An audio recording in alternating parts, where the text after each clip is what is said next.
פניו אליך ויחונך יישא אדוני פניו אליך וישים לך שלום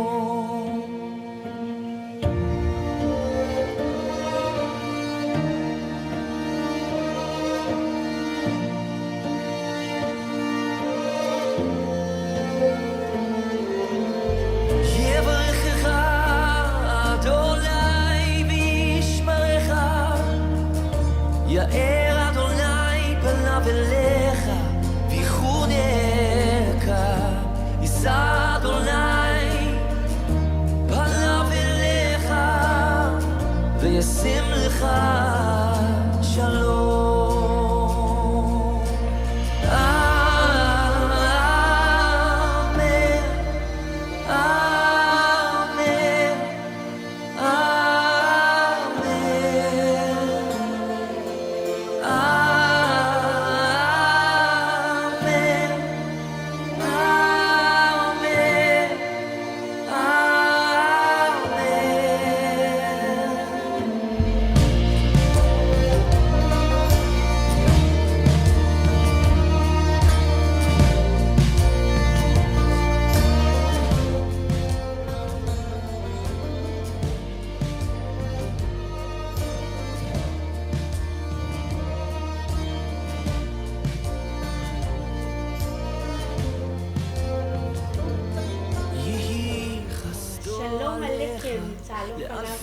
and greetings fa'atalo fatu I le mamalu sa mo faiona ma futa mai le nei fiafi ma o se tasine fa'apoponga le ma'al pokalani o Israel o le nu'u paia o Israel the whole nation.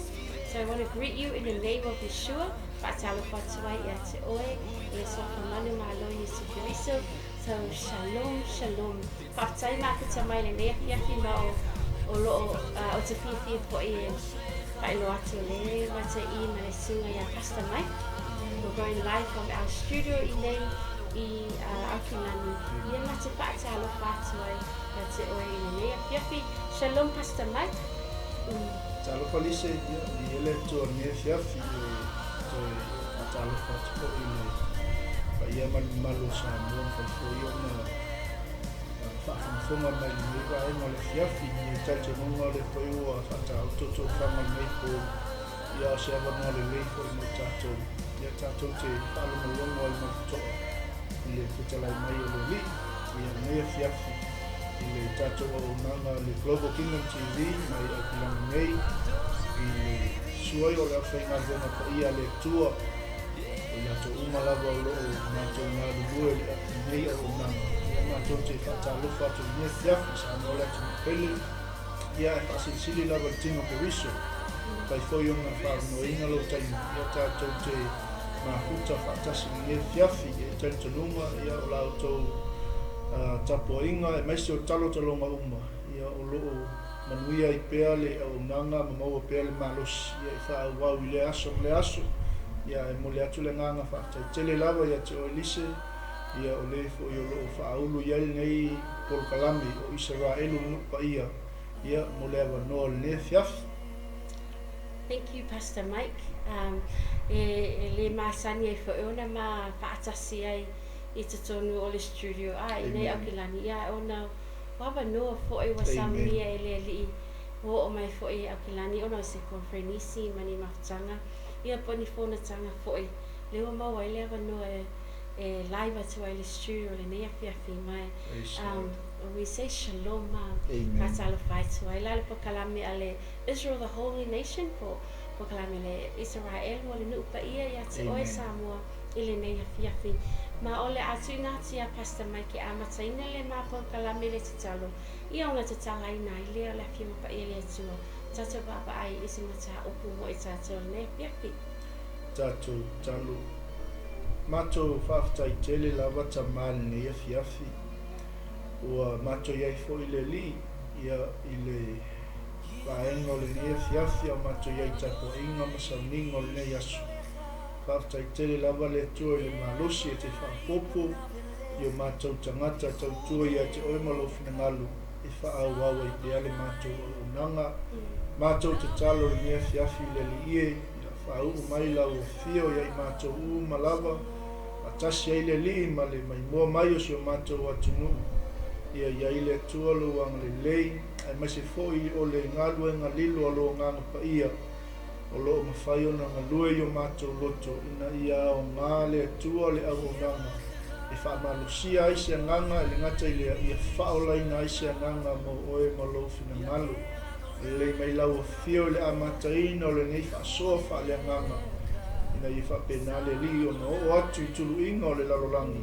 Lofina ngalu pa ia tama, whamanuia le li i asa moa wau, mai se fo i o le tino ke riso. I le nei lava fiafia mai so i maa ua le li e, o i whaamaina o i mea whai ngā luenga le atua le ngei a fiafi. E iai tamalo wanga le lei, i le amataina se i o ilo na whai uina.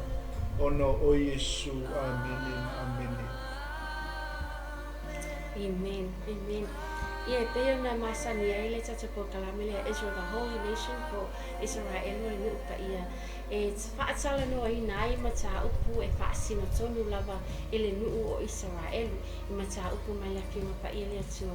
Ia mani mea po i o tutupu i le vai tau nei i Israel. Awa e tele e tangata Kirisiano la tau tele o iloa. O loo iai se atu nuu e ngoia Israel i le vai tau nei i le lalolangi ia. E ngata lava le vaaya Israel i tutonu o le awhionga pa ia le atua. Ai o loo iai lava ia le atu nuu leo Israel. E moni lava la e ui lava la e leo e maua uma Israel ia whanua po lau ele na po ina ele atua i lona nuu. Ai o loo iai lava i latou i tutonu o Israel. Pastor Mike lena le amata mai ai o le nei tausanga lena tātala noa ai nai le amatanga le fausia ina lea po le au mainga le tua o le nuu o Israel lena tātala noa ai i folofalanga ia Abraham, le folofalanga ia Isaako, le folofalanga ia Jakobo. Ia na o e foila o tupu leonge i te tonu o kanana. Ele na o ai loa ia Jakobo malana whanau i te tonu o Aikupito. Lena tele tausanga le na au mawai le nuu i te tonu Aikupito. Ia umatu ia Jakobo malana whanau a oe na tu punga mai i le whanau a Jakobo. O i la taula ia lea o mai i le bao matua po o mai le tuapa. E toe anga i atu i le nuu na fola ina po le nuu na foa ina atu e le tua ia Israel e bea na fola ina ia Abraham i Jakobo o ia Abraham i Isaako ma Jakobo. O le vai asula lena mawai lena baba ai le tala no ai le po ele por kalame ia ni mea te tele na tutupu le anga mai ai o Israelu po le panaunga Israelu mai Aikupito e toe fo iatu i kanana po le nuu o Israel. Lena tala no ai nai ia le manai mai le langi ia lena fo ai mai le tua le manai e fafanga ai lo na nuu i tonu o le vau matua po o tausanga ia na hanga i mai ai lo na nuu e atu i kanana. I o lesi mea tele tupu. O le bailo ina e le atua o le sami ula. The parting of the Red Sea. Those are the major events that happened when the tribes or the children of Israel left Egypt to go to the promised land. Amen. Pastor Mike, o le taua fo'i o le whaatala noa inai o ne mataupu. E whaamanatu ai, le whaamaoni o le atua i ana folfolanga. Ma venga na whaia le atua mo lana whanau a oanga i mai ai i latou. E le tu lapo ina e le atua i alona nuu. E ave le atua se folfolanga. Yeah. If God promises something, He takes care of you that whom the promise is given. Amen. Yeah. Ole nei la fiafi, ole apa a wawi nai la ia le mata upulen a mata le vayasum te nei. There are major events on the way to the promised land. Oni mea te tele na te tupu mai leanga mai ai o Israelu mai Aikupito. E to e fo'i atu i kanana po Israel ma le nei la fiafi le a whaatala noa I nai ia le ini mea na tutupu I le maunga o Sinai. We're going to be looking at what happened in Mount Sinai. Wa tatou te lo o le maunga lea e tu le vau ai kupitso ma Israel. Amen. Yeah. I've been to Israel, o tu fo I Israel ma o va ai atu I ai kupito. Ai o tele I o I le maunga o Sinai.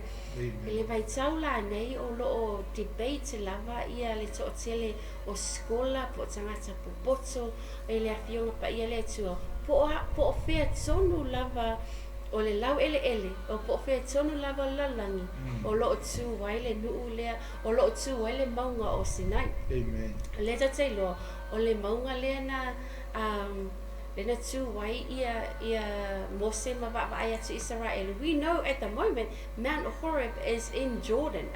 Le maunga o repa o lo te tonu o le nuu lea o Yoritana. A o le maunga Sinai e lo mauti noa po fea o iai. Pa mai nisi o just to singa au skola po tangata poto le ta whiunga pa ia le tua o te tonu o Saudi Arabia. E fa mai nisi o lo o iai lava I le mele ta o le Sinai Peninsula. Ia e le mawhaila na watu se manatu o le polokalame po fea tonu e iai. Lona e lo po fea tonu le iai. Pau le mele mauti noa sa iai le maunga o Sinai e I mea te tele na tutupu I le maunga o Sinai. Ia pe watu lau sunga Pastor Mike le nei whiafi ai le I whaalu no le ta mata upu. I sau fo I manatu whaali mai le ta mata upu le nei whiafi. Amen. I ele tu haftai dise ole mana ia o le toi wawa ai o I tātou lava ia I polo misima folfolanga le toi lona nupa ia. E au ngā tele mo I tātou umalava o Israelu whaale manga. Ona lise ole mea mana ia le asa o whaalongolongo atu le mea fiafi. Ole promise a le atua. Yes. Ma o I tātou te wawa ai e mo tātou I loa ai. E po lea lava le whaingata o le sawalina ma le journey sa ia I le nuu o le atua. Ai le ia lupese ai le promise po le folanga le atua I lunga o lona nuu. Ua umona ia folafolaina mo I lātou umalava. E whapena fu I la, God never violates His word. Amen. Amen. I le salamo e walu suma le iwa, whaipa tolu suma le wha. God never violates His word. E le tūmawaina le atua I lana upu, po o se upu e pa mai ona lau mutu, o lona fufonga, o fufonga o le atua. O le la e whaasoa le tōwhinga ia lisa nefiafi. Ai toi whamanatu mai le atua. O ana folanga mana polo misi mo I tātou Israelu whaleanganga. E pipi ia te tātou. Tātou uma lava. Po lea lava la le lafu wā lau sauwalinga. Ma lau tamu enga. O le tātou tāpenanga I le whina ngalo le atua. Kako whamalo lose wai le kai. Tu ma vai le atua I ana folfolanga malana fea ngainga o umatato o sia. Pe yo se mena le manuia I le loto le nefea filise. Ona le ngata I le amataina mai fo I le neipol kalame I mea te tele ua ta pena po mea na tutupu I le ngai atu leo le nuu folafolaina. O se pe yon tatou whalongolongo fo o le process a le atua. Yeah. E au fo yona tātou malama ai tātou o Israelu whaleanganga. E o musai ai ngā tu maua I le wala aua le atua ia te oi a. Ia e mana tua le folanga le atua ia te oi. Ia e mana tua le lua whea ngainga ma le atua. Pe o se mele le whaftai lawa li se mo le wanoa. Ai tātou te le I whaasoa fo il nefiafi. Mai o I fo I lo au mai a te tātou, o le maa ngai e mele o le whaasoa. E le o se aoa onga, ma mafa tele, ona e le mawhai e le tātou polokalami. That's right. Ona au ili mai le fionga lo loto le tua mo tātou, a o mea tā ua le au mai e le polokalami. E ne mwhai on tātou toi wa ai ai, po le a fo I sona o ngā mo tātou. Ia o mea na tutupu le nuku o le tua ma le latou sa walinga, whaftailisa. Amen. Whaftai Pastor Mike mani whaasoa. And o le me fo e whaatala noa I nei mata upu ia. O se whawhangu mo se whaamanatu mo I tātou. Amen. E lo le tua e pepelo o ia. He's not a God who lies. He's faithful to his word. Amen. Ale fa mai fo I le Yeremia mo mua. Praise Fa mai God. o te mata ina ia paata o nuu la upu. Amen. E whaata o nuu ai le tua, ai whaanga ina I tātou e paata o nuu ai lana upu. Po ana wholanga, bēna whaanga ina le tua ia mose. Amen. Ma mai whanaunga Israel e whaata o nuu ai ana wholanga. Ale tātou ba island nei a piafia. I'm going to briefly give a summary I mea na tutupu. Ai le I tala noa ina le our main topic for tonight. Amen. So ba ai Pastor Mike I le e soto se pulu maliba. Fa mai o le sauninga o tula pono na tuina ia Israel. Amen. Ai fai tau le e soto se pulu maliba. O lo a mata oni fetalainga le tua ia mose. E au ina sauni e ina le nuu o Israel. E talia ina ia le tula pono. E talia ina ia le ia folfolanga ale tua. And a onga mo I tātou. E le ta pau a sau talia se promise le tua a. Amen. E ta pena lau tangata e te whaatali e le teimi e au mai e le tua le folfolanga mo oe ba. Le whai upu e mua o le ono, le tala no ai mose ma le tua. I le mata upu lea e se pulu ma le iwa. Whai upu e fitu o le se pulu ma le lima, le na ave le tua ia instructions ia mose. Pe whawhiona ta pena ina le nuu, ai le abatu ia le tula pono. Le whai upu se pulu ma le ono o le se pulu ma le iwa, le mata upu le se pulu ma le iwa, le sota sulu ma le iwa. Na taita ina I loe mose lana whanau I le maunga. For my Moses led the people of Israel to meet God at the foot of Mount Sinai. O le tala no ina maunga Sinai le nei a piapi. O ani mea na tutupu le maunga Sinai. Le whai upula e lua se pulu le ana wala au mai lo le tua ia mose. E alu watu I lunga o le maunga. Whai upu e lua tasi ma lua sumalima. E o lua sumalima. E latu mose e ka mai le toia mose. So e alu lalo e te lua o maima Arona. Amen. Ta toa mai le soto I lua se pulu. Yeah, this is probably the most popular chapter of Exodus. Awa ai mana tu le soto lua se pulu. Yeah, la mena ta mai ai. The 10 Commandments. Amen. Le sila fia uma I tātou. Le vāo I tātou ma le atua. Le vāo I tātou ma usu a tangata. Le e soto e lua se pulu ma le tasi. O tū la fono au auna ma le tasi tangata. E soto e lua su tasi o le lua su ma le tolu. Le na au mai iai. Ia a tū la fono. Pena au mai iai. Ia the ordinance of the covenant o po tū la fono pe whawhia o na treats ina e lesa ngata Israelu. E lesa ngata o la titua oi o le au auna o lona matai. Na au mai umai na. Amen. Tata wo o mai lola I e soto e lua se fulu ma le wha. Wha mai ua wha mawina le whea ngainga a le atua ma Israelu. God cut a covenant with Israel, between God and Israel. Le na ave ya mose. E soto lua lima o le sauninga o le pale pe tāpai. E soto lua ono o mea o le malu le mau mai e soto lua pitu. E soto e lua balu. Ua tō fia Arona mo Natali e whai ma whai taulanga. Amen. E soto lua iwa o le taulanga e whai pe a tō fia Arona mo Natali I le whainga o taulanga.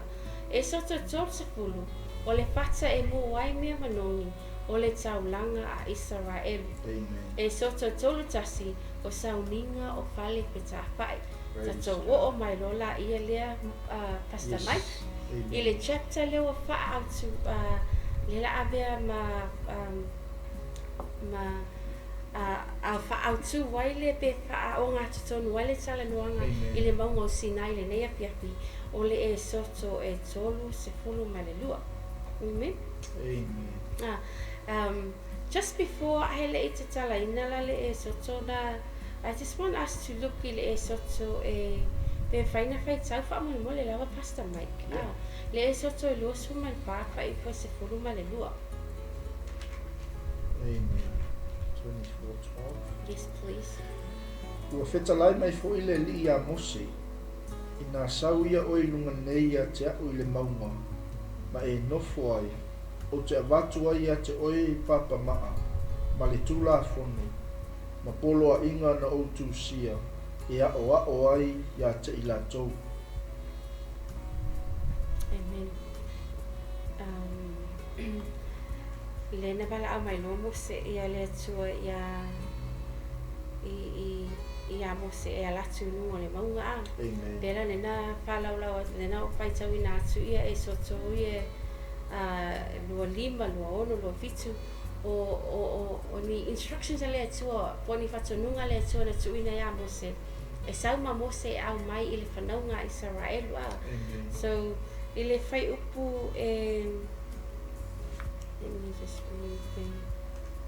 Whai upu se fulu ma le lima whaamari mo le pasta mai. O le e soto na e lua se fulu ma le wha. O nā lua e leo Mose i le maunga. O nā uwhitia leo le maunga i le au. E se fulu ma le ono whaamari mo le. Ua tū mau fo i le pupula o le li i lunga o le maunga o Sinai. E ono fo i aso na uwhitia ai i le au. O le aso fitu fo i na ia wala au mai ai a Mose. Ai to tonu o le au. Sorry, Pastor Mike, su fitu ma su ma le valu whaamari mo le. O le tino mai fo i o le pupula o le li i. Sa pei o le afi ma ai i le tumutumu o le maunga i lunga o le whanaunga Israelu. Ua alu fo i Mose i to tonu lava o le au. Ua alu a e fo i le maunga. Sa iai Mose i le maunga i au e whaanga fulu ma po e whaanga fulu. Amen. Very A strong. o iai Mose i lunga o le maunga. Na tala no ai le tua ia Mose. O mea ia e tau ina atu i le nuu o Israel. Ia ala e whaali ma manu. Ala o tala noa Mose ma le atua. O te loa lai tala noa mai ia le atua. Ala e whaamau mau e Mose nisi mea tala mo le atua. Ai Pastor Mike, e nisi mea na tupu. E le maunga Sinai. Na maua mai le tula pono i pena maua le soto lua sepulu. Amen. Ai na toi wala au ina mai leo le tua e latu Mose. Ai tu ule nuu ia Arona Mahuro. O la ua ia lena tauna wa ai le nuu e le latu ai o Mose. Ai lale mea na tupua. Ele mea na tupu ina ua. Le la tato te o mai ai la ile mata upulo e soto tosu mai lua. Hala Pastor Mike, lase mea na tupu. Ta tala, ina le e soto lua su mai lua. Tata whai tau mai le whai upu mua e o i le whai upu e wha. Amen. Ka amale mole. Praise the Lord. Ua i loa le nuu, ua whaatua tuai o nā luifo o Mose ngai le maunga. O nā whaapoto mai leo le nuu ia Arona. Ma rātou whai atu ia te ia. Tu ia o i lunga. Ia e whai ase atua mo i tātou. Nā te mua atu ia i tātou. A wā o le nā Mose, o le tangata na ave ina e i tātou nei le nuu o i kupitu. Tātou te le i loa pe se a se mea o ia te ia. Na whai mai leo Arona ia te i lātou. Ia o tau mo tusi ese o mama auro o i talinga o a o tau a wā. Ma o tau a talii, ma o tau a whawhine. Ma au mai ai a tea, o na matusi ese lea le no uma o mama auro sai o lātou talinga ma watu ia Arona. Ua talia e ia na ia te i lātou. Wana ngā osi ai i le tofi, ua whai ai le tama i poli auro. O na ia whai atu lea ia i lātou Israelue. O lo atua le nei, o le na vina e oe nei le nuu o ai kupito. Amen. Whaau le, whai upu e ono, whaapule mule. Ua waai atu i ai Arona, o na ia whaia lea o le whata whai taulanga i ona luma. O na alanga atu lea o Arona ua whaape atu. O le a whai le tau saminga i le li i a tae au. Ua lātou tūlai i le tae au lava, ua whai taulanga mū ma lātou avatua taulanga whaafitai. O na nonofo lea o le nuu i lalo e ai mainu, o na tutu lea i lunga e sisiva. Amen. Thank you, Pastor Mike. le e soto I lua se fulu. Fa mai aua e te whaia ni a tua. Mo a tua. Ma do not make any idols. E le I lewa, ai o mai le soto tosu malua. Lara mero tutu. Ua au mai tau talinga. Ua au mai mama. Ua fausi ai nai le povi auro. E sau e lo e lai ia mose ma le tua o lai e mafuta I lunga le maunga ma au mai ai ia le whenga le tua mo Israel. Amen. Aloa fausia e le nuu ia le povi auro. Ma lato sisiva ma whaapipia. Just, I was mana pakia. Tata nua ia. Le me mo te maua ai o arona. Logo arona le nu. Ele sau arona pai le nu e au mai na o le nu whaatonu arona. E whaia ia se tupua ona wa umi na alu mose. And o se au onga na mo au le fia. What kind of leader am I? O se ata tangata tai o te ia. E tai ia ue le anganga o le tua, po ma le upo le tua, po o loo tai ina au e le whaatonunga a le nu. Sometimes e o mai tangata e whaatonu ina tato. I tato wolola I le whaile mene e mana o e tangata. Ai le whaia le whina ngalo o le tua. It's nasi a Pastor Michael nei apia. Ia le tua. Tai lawa I lo sa I mani fiafi. Ole se koe foi lai titi ala u tala I le amatanga mai lawa ta pois fulma le iwa. Le sa falongolongo lawa mal tuto I le tala ina fo I le tofine ia lise o le fasolonga mai leo ole mea manuia I le loto. E le I finangalo ro le tue mai tula fonu a mai lo. O le nga makua I ka penga e le apa e alo I whaitau a tole soto e sfunga le iwa. Na matua I ta penga e le atua lo na nu. Na matua I ave e le atua I a whaatonunga o ta iala mea umalawa I a mose. E sau nia le ele nu mo le au mainga o le tula fonu. Ia aluai pea tatu whaasoa. It's a journey. Ai mai to tonu o le fo launga ma le savalinga lea. Nga matua I ali ai le matau tia o le atua pe on tatu whaalongo le afionga pa ia le atua. O le atua na ia au maia Israelu nai ai kupito. O le whaftaila I le atua le fiafi. Le alau o mai lawa le tatu taimi o tatu whaitau ma tatu whaalongo le upua le atua. E le whaapea lo ngako whaalongo ma tatu whaitau tulafo no lea na avia Israel. Kako kei e. Amen. O lewa ona tāpena ina I tātou e le atua. E ala iana au auna, e ala iana perfecta, e ala I whai evangelia. O leo maa moe, o sunga I whawhia ngainga. Ia ma le au whaila aunga le au osi taulanga. O le matango fie leo o le fisosoani mai fo o le li ne fiafi. Ona o le au mainga o le tulafonu. E ui sa matua I fatu I ese ele nu o Israelu ma le lava lo lato ono sa. Ai o ina ta pena I ele atua I lato mo le nu folofola ina le nei. Le e whaasoa I tato polkalami. Le lau tato go mai lava le o le mela le ute ata I lava le ne fiafi whaitaunga le upo le atua. Ma le lava lo ele mu ufa akali kai paki lo mo le mu. That's right. A ese la le tā ua o le tofinga o le tangata ua tuu I ai le vainga o le nu tai pei o le tātou whaitau ia Aaron. Le tātou whaitau na whai atu lo le nu ma whai atu le nu ia Aaron. E le ai masisinga I o inga le sa tātou whaitau o inga tū la I lo Aaron na maaru loa whai le whatonunga au mai ia tautalinga auro o mama auro. Manga osi ai loa le tupua lea. Ia pe ona whaasofa le tofine alisi. O I fo I olu au mai ate I tātou. Ia le tūlanga o le taitai, le lei. O le taitai e ngate I loa whaawasenga ia le tūlanga o le me tupu I lea taimi ma lea taimi. Ona o le o makua o fiule no e whaakarimusi. O lewa makua I mia ngā rua musi. Ale aua te poli, o le kako kele ia o kui sifua I upu ia, le maa naia ia o le talanoanga musi ma le atua. Usa o le paha kifia fiala o li ia. Ala sila me fufonga o le atua. Amen. Amen. Ale a fo ie e faa nofo e le atua ia mose I totonu o le nofoanga lea. Se I toi tapena ia e sau I fea. E sau e mai le tala po o le tali mai o le atua I le taiminalu I lunga o le maunga. Amen. Ia o se ata le lei tele mo I tātou.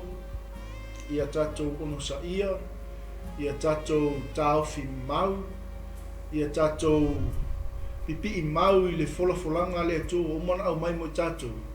Nga ia aua ne I lusi le mea wa umana fola I le atua mo o e mai tātou lava. Ia lava lea, ia lava al kako o musa. Amen.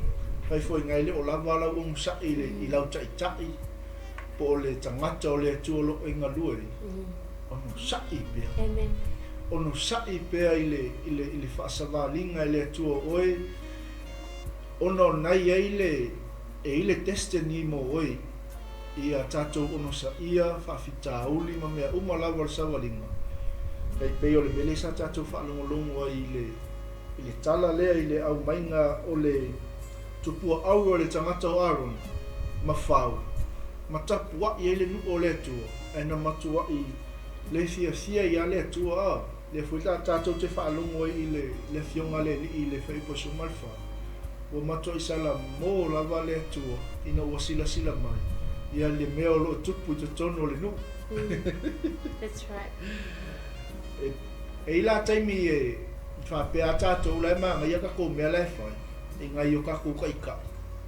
I tangata o lo leo ina o tātou amani. A ia tātou mataala. O le tātou ono sai ma tātou tatalo mo tātou taitai. O se mea tā ua teli. E o I tātou I whea. E o I tātou I le mea o mona wholawhalaina I le atua mo tātou umalava. Ia, whaktai lava lisa. Amen. Thank you, Pastor Mike. Moni ma whaamaonia. Tātou maila le whaipue fitu. Tātou sei whaitau maila le whaipue fitu a. Amen. Ona whetalai mai leo le li a mose, alu ia oi lalo a wao lo nu. Na e awena e nai le nu o ai kupito. Ua leanga lava I la tau. Amen. O sila fia mai le tu, me lai tupu atu no. Whaipue iwa, whaamal mole Pastor Mike. Ua whetalai mai fo le li a mose, ua owa ai atu le nei nuu. Whaauta fo I. O le nuu ua maa lava le ua. Amen. I have seen these people, the Lord said to Moses, and they are stiff-necked people. Amen. No, I thought, no, o mose na whaia le tala lea a, o tangata e maa iau. Ai, o le whetala inga le atua, they are stiff-necked people. E whanaunga le atua le na mai, they are stiff-necked people mai. E whamai lole, o ile, ai te se wa ai le tala noa a mose ma le atua a whaitau la, tata whaitau la le whaipu e se fulu e o ile se fulu ma le tolu. Amen. Se fulu ma le whawha mo le Pastor Mike. Praise God. O le nei, tu mai o a, ina ia tupu tele lo uita ia te I lātou, ina ia o wha umatia I lātou, a au te whaia oe manu tele, a ua matua whātonga o mose I lona atua o le li. Ua ia whai atu ia I lele I e, se ale me tupu tele ailo to sa I lo nuu, na e au mai na I le nuu ai kupito I le mana tele ma le au malus. Se ale mea e tautala ai kupito. E whaapea ane, na ia awena atu I lātou ina ia malaia, ma ia whasioti ata I lātou I mauna, ma ia whauma ia I lātou ai le whunga I le ele. Ia e li liu e se ina lo to sa tele, ma ia e sala mō I le leanga ne I o I lonu. Ia e mana tua apera amo ma isa ako a toa ma isa ra elu au. Na e tau tō ai o oi ate oi lava ma e whaapea atu i ate i lātou. O te whaatoa te leina o tau whanau pei o whetua le langa. O le neino a toa fo'i na o whai atu ai o te amatua ia o tau whanau e whai mo lātou tofi e whaavau. Ma whai upo e spu mai wha o na sala mo ai leo le lii i le leanga na whai a wha o atu i lona nu. Amen. Praise the Lord. Le ata le au mai i le talanoanga a Mose ma le atua i lunga o le mango Sinai. Mantua o le tau te papa ai I mena tutupu Sinai. This is the first time o tato papa ai is a very first prayer intercession. Amen. Wa tu Mose I le va o le nu o Israelu. Ai au ngani atu I le tua. Ma toe wha manatu I le tua. Ana folo folanga mo Israel. Hallelujah. Na wawa oi na o le mele le prayer intercession. O Mose na o oi. Ele I alu so manatu. Apa o tato o le prayer o le tala noa o le tangata ma le tua. Amen. Leo toi wha manatu e le noa sila fia e Mose le ito tele o le toa sa tele o le tua I le mea le nuu na whai I ne ua lātou whai le tupua auro. Mai fo ai ma le toa sa le toa na sa uni e whaho I le nuu o Israel. Ai tu lai Mose wa pia le whai po se fulu ma le tolu. Amen. Remember your servants Praise Abraham, God. Isaac and Israel, to whom you swore by your own self. Praise God. Le nei whamai ia Mose I le whai upuna e ipa ala o te whai tamu nātu. Amen. O I whai po se fulu ma le tolu. Ia e mana tua apera amo ma isa ako a tō ma isa ra elu au na e tauto ai oe I ate oe lava. Matuale na ta'u atu le amatanga lava. Na tala noa ina le folfolanga na ave ia apera amo, na ave ia isa ako, na ave ia ia kopo. Alo tu lai mai Mose, so e pa'a manatu I le atua. Wa tu I le va o le nuu ua maa. Wa tu Mose I le va o te loa. You know, and it's such an encouragement for me. Lui mo au. Praise God. O te tu I le va o lo ainga, o o le ekalesia. A vai atu o ese le mea le ala lewa o ngā solo ai. O te tu I le va. Ina ia, awane I o mai le to o sa o le atua. Amen. Amen. E toi wha manatu ai le atua ana folanga because you promised. Amen. Mo le na taloina na ave folanga ia apera amo isa ako mai ako. Amen. So tu lai mai amo se toi wha manatu I le atua. Lena, ele I o ina le to asa o le atua. Amen. E mai wa toi sala mo le atua wa le o ai le to asa. I le atua pe isa wha popo le atu I lalo le peta upu wha mo le pasta mai. Ole mana ia o le conversation le atua mamusi. Ono le tu o tangata o le atua. Vai ai o le pāki le o ia. Whai le angasala, whai le solitu la fonu. Whai mea lava I le fia I le finangalo le atua. A le tu mosi. Tu whapuluvanga, tu mo I la atua. A le whai mai. Se kako o ia, whai se kako pāki o whakuai mai mosi. O le maalia I o le peo na whasotu whini alisi. Ngā mako ai koe whamangaku ai Mose I le atua. Langa folanga. Langa promise. Peo na whesoasani atu poka lame le whiawhi. The promises of God will always attach to us. Amen. How we read verse 14. And God changed his mind about the terrible disaster he had threatened to bring on his people. Usa angali ai Mose, e whango mo le e whano uma arona ma le wali I o huro ma le nu o le atua le ngawhai lako pāti pe anga le ai le tangata o le atua o lo tu whaapuluwanga mo lona nu Amen. ma sila fia le mose le mai ai le amatanga mai lava ai le journey a Abrahamo Isaako Iakopo pe ona tatou amata I ni tausanga mai mose le atua lo wali ia e mana tua Abraham ia e mana tua Isaako ia e mana tua Israel matua lefa ina I ka pukalame o sui le ngota malo o I lātou na e fola iai o I lātou na e tau tō iai o oe lava ia te oe ia whaatoa te leina le nu o inga makua I sui ai le fatu o le atua ona o le nu whalunta o le nu o malo ua se tulo Stiff-necked people. bisa o le maa o le whaalo alo a tulo li ngana lata mai o le nu matua I malo ua e mai la I o le uma o le whaasoa fu al pokalame ni fiafi ma le tofini fa ialis ma makua I o al fefe le nu ina ua whaatonga mose ma ai oi le nu o le atua e ina ua pa'i le tangata o mose le whatu o le atua saulua mai le whea ma makua I o ale le matau I lona nu e whapena au makako e ile kei mea o ile a e sasi lo tatou sauvalinga e ile tei mea o ile matau ia te e ile tei mea o ile fefe langa tatou te tali tonu ile atua na wala awina I tatou Amen.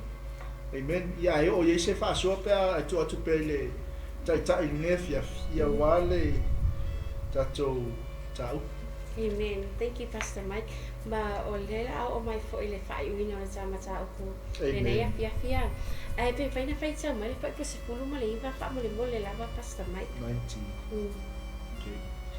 Ua whaalata atu o ia I le tongala wapi o na iloa ai lea e ia o le tamai povi ma le siva o na tupu te lea I lea o le ita o mose ua lafo ifo o papa maa na I ona lima ua nuti ai I lalo o le maunga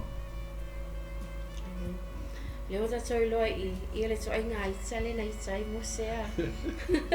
Umana whinau ia mose ma le atua I lunga le maunga. Au a sau I lalo mose tilo atu I le sisiva le nuu. I le sisiva le nuu. E loo sisiva e vivi le li ia. O loo sisiva I le tupua e le se ola e tuno. E tali tonunga nei vai tau. Amen Ma tua I sili e tua le tapua I o si tangata I lato tupua I e pai. I le tapua I o tātou, pia tapua I le tua. Ia, e whai atu ona, it's a lesson for me. Awale e tilo 7. Ia sili atu tātou sisiva I le whale o le tua. I le sisiva le lalo langi e whapipia. I o lato atua e le ni ola, ma tupua o le lalo langi. Whai upu e lua se fuluma le ono, whaamole mole lava Pastor Mike.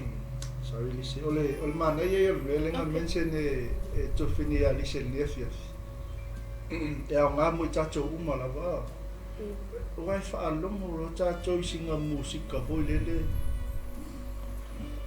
e ale ua lue ma ngai e whaama lue Maka vai kasia. a ole pese le ola ise nganga ole mele te fia pa ia ele I tatu na tutu finialis. Langa nga fai mai le tala tangata le o Yosua mai ua whaalongo atu Yosua I le leo le nu o lo ala nanga fai pa sumal fitu ona fai atu lea o ia mose o le wawa o le taua o le tongala wapi mai le fai pa sumal wang a ua tali mai o ia e leo le leo e ala langa ina ua malo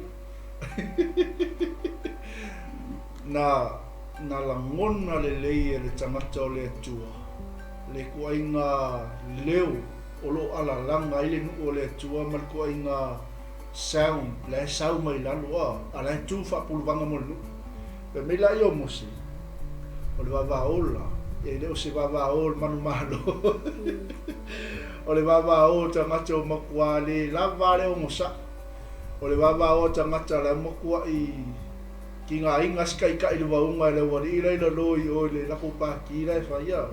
Ai o se, o le mea tā ua te li. O le, na matua i mana na o ale nu i a mose. Ai na ua whātonga mose mai o i le atua. Na matua i le ngata ua mamau. Wale o le sila e whaipunga e luasu maltas. Ua makua i wa mamau lawa le au mose. Ua whaalata lata atu i le atua. Ona o le mea le langona e mose o lo tupu le nu. So le mea lea. Ia kako the sound of joy. O le leo lo kako alanga yeso uma. E langona mai le langa. E langona mai le nofa ali o le atua. La worship le whaitai au e li mata lo wasu. La worship le whai le uli pe akala pray. Atala no la le worship. E leo se makua i e alu a e ki ko akuli pe ke ifo. E ki sa wali mai lo la whai lau pray. Ta ma whaitai la wa nei aso. Whaitai la wale la uma nei aso lo tu mau pe alo oli oli o ke mafuka o ke ke o. E omi ale masingi al whaiwhainga ruenga ai ke whainga ruenga. Au lo ma whau lei le atua. Amen. E la ngona mai le langi. Whaitai lise. Amen. That's beautiful. That's amazing. La whanga solo le ta upua. Sa te tilo. E ei e whaipu e lusu ma le ono whaamole e pasta mai. Ona tula i leo mose il whai tuto al tongala wapi ua ma whape atu. O ai se au maleli. I nā sawia ia tea. Ona whapoto mai le ia te ia o le whanaunga levi o malawa. Amen. No, e lo o le whanaunga uma Israelu Yeah. Vai le whanaunga levi le mai o ai e au ma le tua. Praise Ai o atu le whanaunga a levi ia. Amen. E mawhaina ngā sala ia se a inga po se nuu ai le awai uma le a inga atua. E le awai uma ia i le kalesia atua. Amen. E ta o le remnant tangata tutoe mai. E le awai I nei pai. So that's a beautiful lessons also. But le whaipu e lua se whuluma le walu whaamole pasta mai. Ona whaia le whanaunga levi whaapei ona whai atu ai o mose. Ua whasia le nuu I le aso pe tolu ngawhi o tangata. E tolu awhi tangata ia na mali liu. Ina ua whasia e le atua le nuu I le aso lea. Amen. 3,000 people died. I te tono Israel o ia ni festivals po o ni tausaninga o loo tau o maniasa whapitua o loo tausiina le nuu o Israel. E ila le vai tau le celebrate le Feast of Sukkot. Amen. Le ia. E iai Malaysia sa whapitua e whaamanato Israel. E whape o le giving of the Torah. Au le taimina au mai e le tua ia le tula fono po o whetalainga a le tua le nuu o Israel. Amen. O se ase whapitoa na e whaamanatu e le whanaunga Israel. E lo tu sia le whio wha ia le tua pa o se aso na e fia e le nuu I le au ono la whio wha ia le tua au ina maya. Pastor Mike, it's so funny if you really think about it now. Le taimi lena sisivai ia le nuu ile tupua lena fausiena. A whaamanatu I le vai tau nei. I'm talking about the Israel these days. A whaamanatu Israel le vai tau nei le au mainga o le tula pono a le tua. E o ma meo tusi ta aia o tusi ta aia roll. Ia ni e o ma tusi ta aia.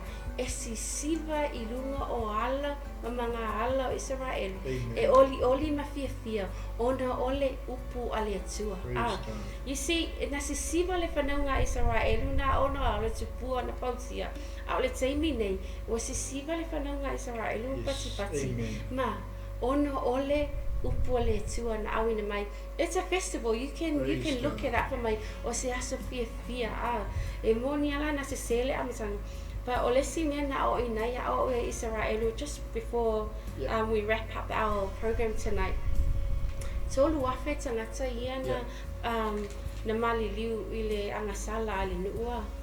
Ai tatoe pa ai I le whenenga fau I le taimi lea na le lingi mai ai le anganga o le atua. E na tula I ai Pt2 lunga malau. Amen. E fia tangata ia na whaolei. Tolu afe. Praise God. Tolu afe tangata. So there's a parallel. A parallel le au mai ole tula fono leu sitai ia le whanaunga a Israelu lena maliliu ai ia tangata tolu afe. Ai le lingi mai le nganga pa ia ne wata so wo i le whenga fo ai tolu afe tangata na whao laina i le aso etas. Amen. Amen. O mea saule ti Apollo e ngau ia.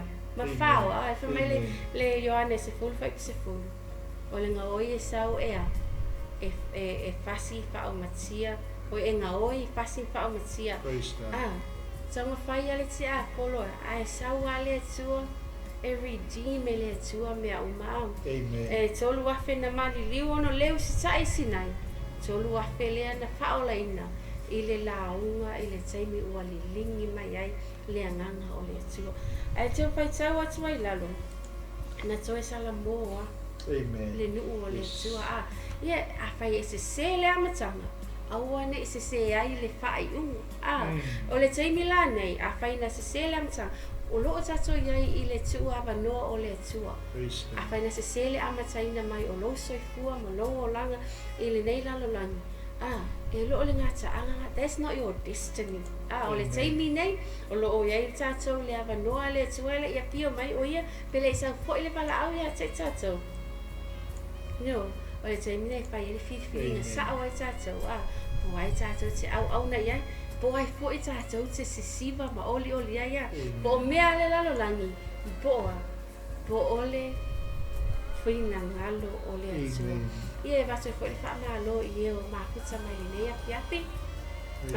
Ma ko meni mai i rua e tatou Facebook live But o le tatou ko kalami na o mea na te tupu i sinai.